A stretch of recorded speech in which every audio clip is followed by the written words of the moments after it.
Here I have Dongfeng Box, and let me show you how to change car finder sound effect, and let me show you how to also enable this feature.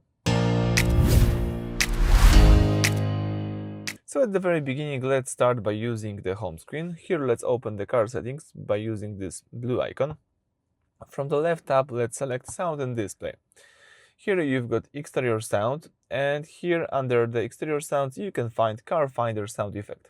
You can enable this feature just by using this toggle, and you can use the dynamic